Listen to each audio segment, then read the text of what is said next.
now so I can make sure if that happens again, I know this time.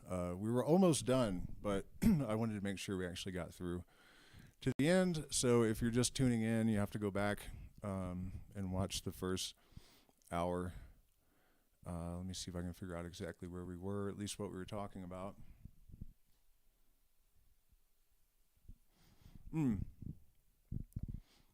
Basically, we were talking about how certain types of people have been invalidated when they shouldn't be. And I was using myself as an example, saying that, reading Eighth Circuit Ascension by Turetsky and Winsgate right now, a lot of the ideas and whatnot, especially that pertain to finding the mechanisms behind parapsychological phenomena, because I don't have letters behind my name, nobody would listen to me, And then it occurred to me that that wasn't exactly true anymore because of AI. And so I had these concepts that I couldn't formalize because I have no mathematical training, but AI could. And so I actually sent some of this stuff to Turetsky, who wrote this book that I'm reading. And the only response she gave was, "Can I show these to my colleagues?" So I did manage to get these ideas in front of some academics because of AI. We're able to speak the language of the people that we need to communicate with, if vicariously. So I was just offering that as sort of a bit of encouragement, to people, that if you ascertain the circumstances and you conform to the postulate of success, which is that any change or effect may be caused by applying the proper kind and degree of force to the proper medium to the proper object. Right? So I'm sure that's not quite as good as it was the first time around, but that's just how the cookie crumbles. So let's see if I can figure out exactly where. I think we're on page 106.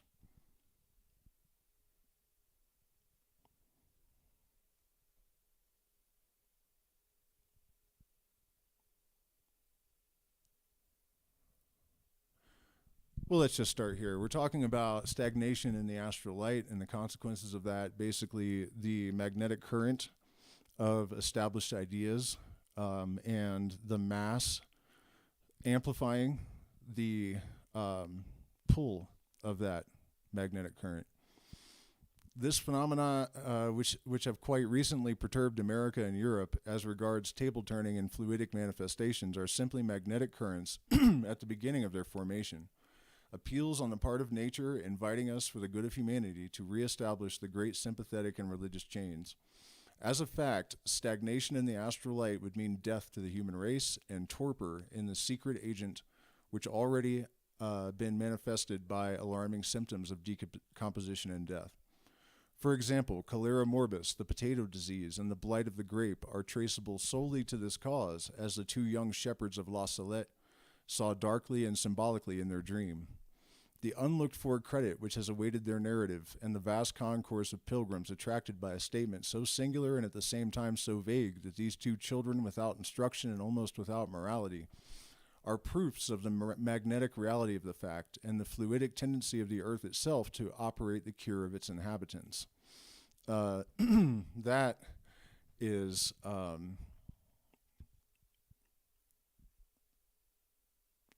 super poignant.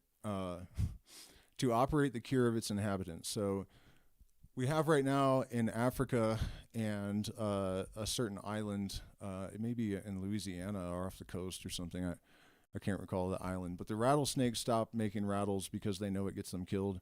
Well, they don't know, but something knows, obviously. And elephants are not growing tusks because they don't want to get shot, but the most interesting is this acacia tree. That has stopped producing a tannin that gets it cut down, and it has done so in seasons, not in 10,000 years or a million years. So we have these context-aware adaptations happening that seem to imply that there is some sort of teleology or intelligence in nature that is aware of the context, that it needs to happen quickly, right? So now we have this knowledge reemerging at this crossroads in humanity. This is exactly the antidote to the crisis of purpose and all of the other things that have been leveling humanity over the last few years. It is the same sort of adaptation that the acacia tree, that it transcends even epigenetics. It's beyond that as an explanation. And that is that magnetic field operating the cure of its inhabitants. Superstitions are instinctive, and all that is instinctive is founded in the very nature of things, to which the skeptics of all times have given insufficient attention. This is an important thing to consider as well. We are told to trust our intuition, but we're also told that intuition isn't real, And that second part is almost not even relevant. I just kind of threw it in there, but we also know that our subconscious is where our trauma-driven behaviors originate.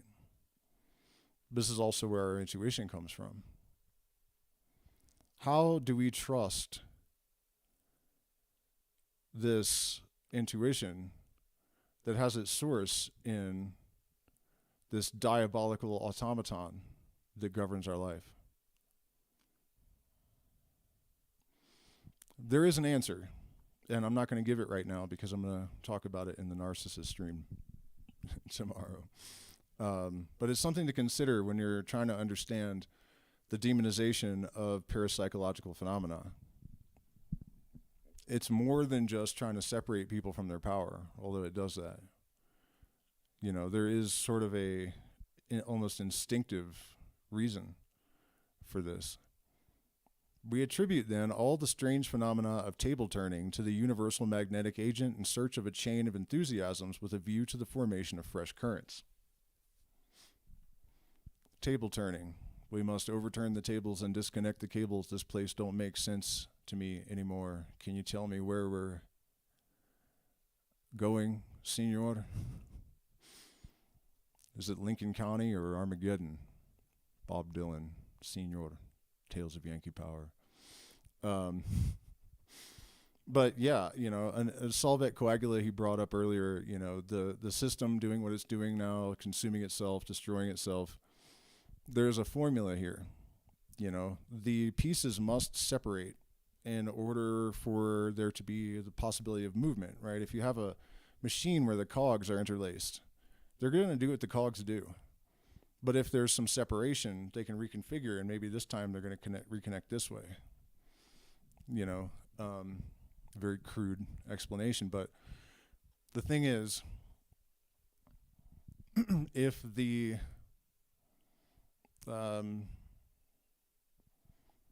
solve, if the dissolution is too violent, if there's too much separation, when the components come back together, they slam together too violently and destroy the system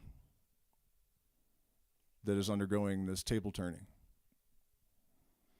And that's where we are on this planet right now. We are in the solve phase.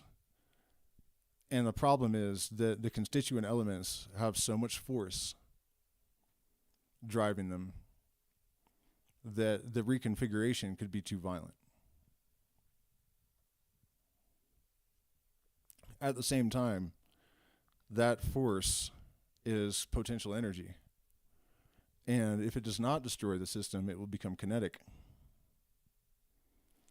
And the effect is directly commensurate with how much energy is present in the system, right? So the potential is exactly correlated with the level of existential threat.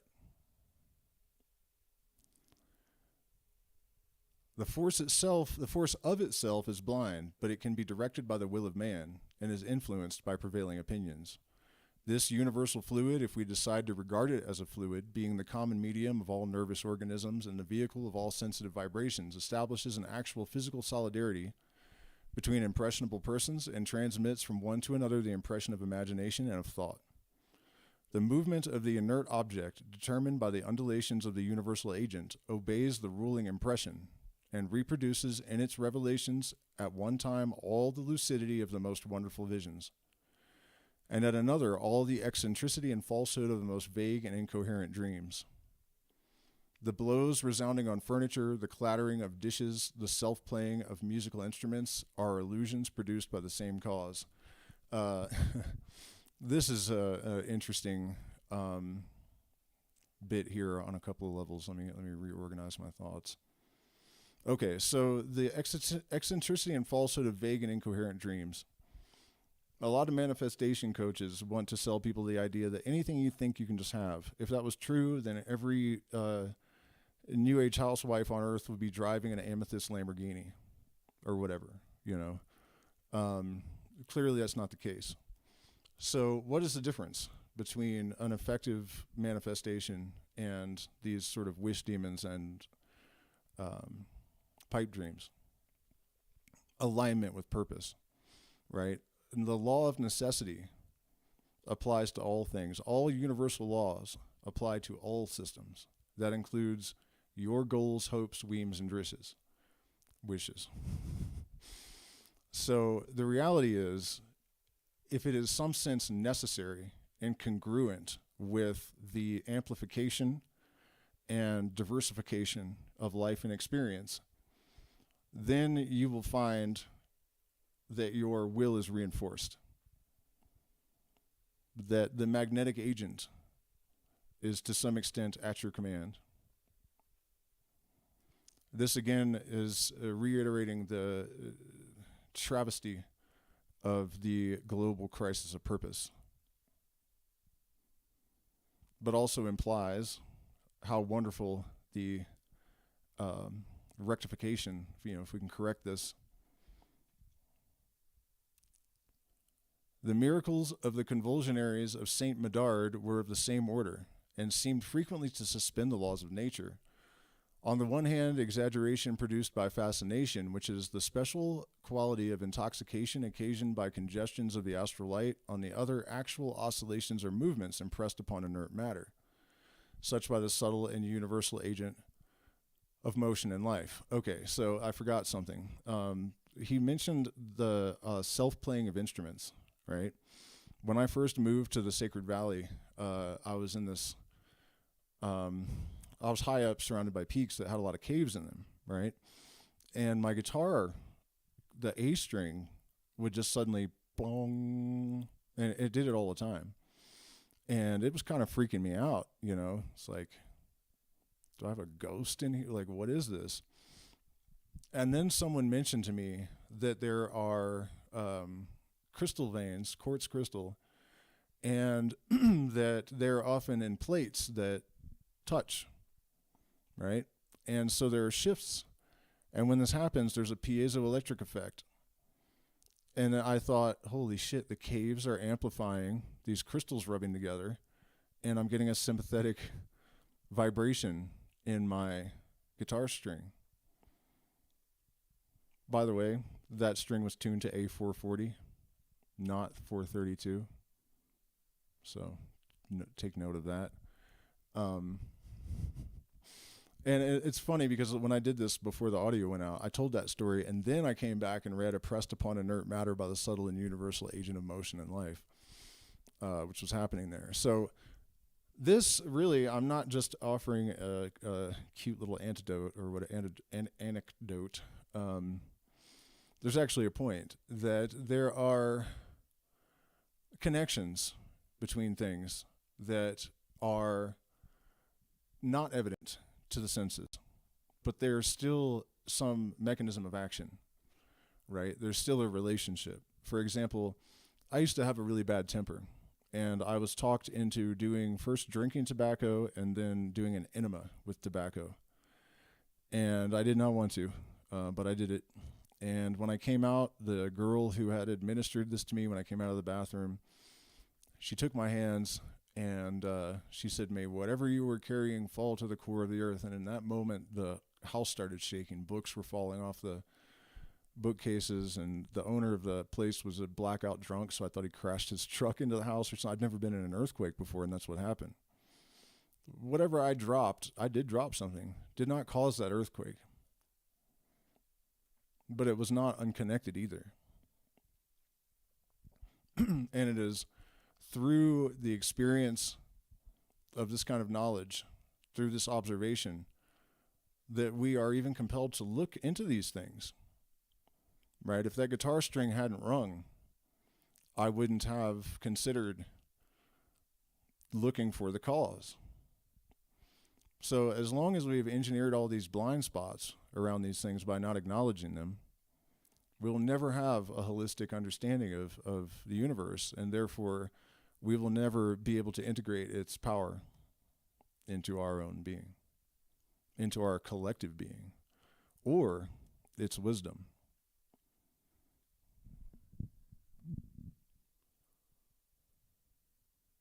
Such is the sole foundation of these occurrences, which look so marvelous, as we may easily demonstrate at will by reproducing in accordance with rules laid down in the ritual. The most astounding of these phenomena, establishing, as can be done quite simply, the absence of trickery, hallucination, or error. It has frequently happened to me after experiments in the magic chain, performed with persons devoid of good intention or sympathy, that I have been awakened with a start in the night by truly alarming impressions and sensations. On one such occasion, I felt vividly the pressure of an unknown hand attempting to strangle me. I rose up, lit my lamp, and set myself calmly to work, seeking to profit by my wakefulness and to drive away the phantoms of sleep. The books about me were moved with much noise, papers were disturbed and rubbed one against another, timber creaked as if on the point of splitting, and heavy blows resounded on the ceiling. With curiosity, but also with tranquility, I observed all these phenomena, which would not have been less wonderful had they been only the product of my imagination, so real did they seem. For the rest, I may state that I was in no sense frightened, and during this occurrence I was engaged upon something quite foreign to the occult sciences. By the repetition of similar phenomena, I was able to attempt the experience of evocation, assisted by the magical ceremonies of the ancients, when I obtained truly astounding results, which will be set forth in the 13th chapter of this work. And now we are getting into the great work, but we're not going to do it tonight. This is going to be the beginning of the next. I am super excited for this. Let me reorganize my screens and we can chat for a minute. I had planned to go longer tonight, but I'm so hungry that I actually feel weak. So I'm going to go deal with that. But I will hang out for a few more minutes and see if anybody has any questions, comments, subjects. For my patrons, we are getting together on Saturday in the Discord.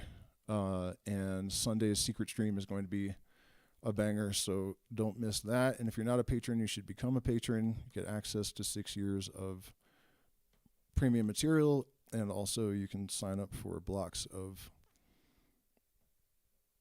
screen time with yours truly if you're interested in learning about any of this stuff directly, undergoing a sort of hybrid psychoanalysis, or learning to play the guitar, or whatever your will proscribes to you.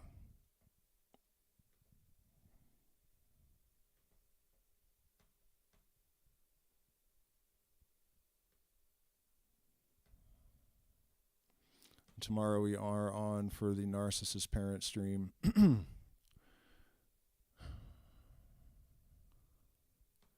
It's going to be a banger. I think I've been a little bit hesitant even because it's just going to be such a,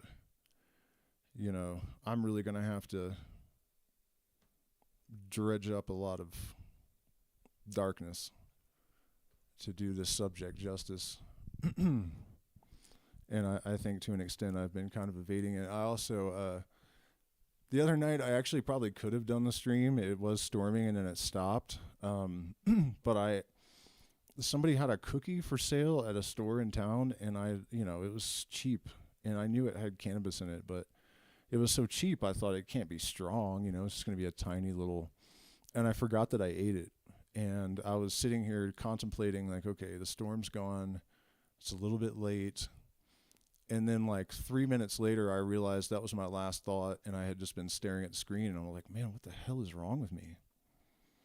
it just suddenly hit me, oh my God, I'm completely stoned. And I haven't touched cannabis in 3 or 4 years. So totally caught off guard. It was miserable. I didn't really like it at all. Once it started to kind of go away and it was more mild, it wasn't so bad. But why is my audio? I don't understand what's happening. Like in here, it's super loud, but then my little meter in the OBS says it's not loud enough. So anyways, guys, let me check the chat and see if we have any questions or comments. Or I know this was a really brief one, but I just wanted to finish that chapter and not, oh no. Oh shit, the other window wasn't live this whole time? You guys missed everything? Shit. Well, if that's true, you guys can go back and watch it on the vertical feed if you really want to. So going once, going twice. Does anybody have questions or subjects for me that they would like my input on? Otherwise, I'm going to go make a sandwich or something.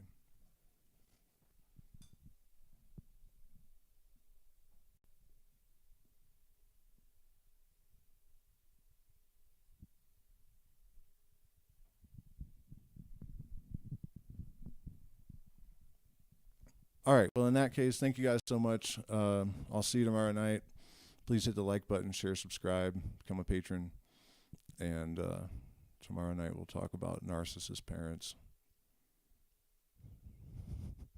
Boomers.